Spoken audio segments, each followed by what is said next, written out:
First, on President Biden and Vice President Harris's meeting with the Tennessee Three yesterday, one of my colleagues asked Representative Justin Jones if he raised up the issue of declaring gun violence a public health emergency. Did that come up in that conversation, and is that something the president would consider doing? So I will say this. I don't have anything to share about if that came up in the conversation, but I'll say that the president has been calling gun violence a public health epidemic. He's been doing that for several years now, before even he became president, and he'll continue to do so. You've heard many of us in this administration call the gun violence that we're seeing an epidemic that we're seeing in this country.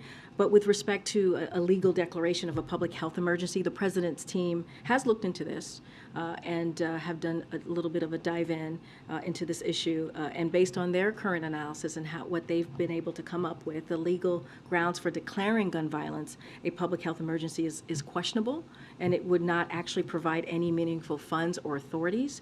So what we need, and we've been very clear about this, is we need more funding for ATF, but we don't secure those funds through a public health declaration. It just doesn't work that way.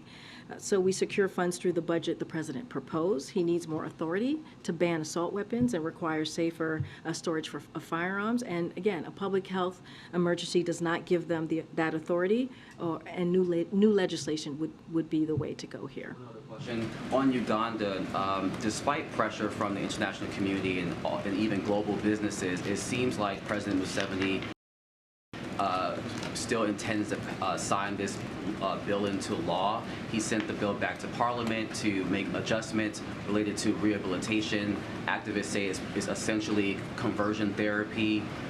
What is the White House? How concerned is the White House on these latest developments? We have grave concerns, and I think I've spoken to this particular act a couple weeks ago. Look. This bill is one of the most extreme anti-LGBTQ+ laws in the world. Human rights are universal. You heard the president say this, and he brings that up when he has meetings with world leaders just across the globe. No one should be attacked, imprisoned, or killed simply because of who they are or whom they love. So the U.S. is engaged with the Ugandan government at the highest level on this issue. But to your question of if we have concerns, yes, we do have grave concerns. Go ahead, Mark.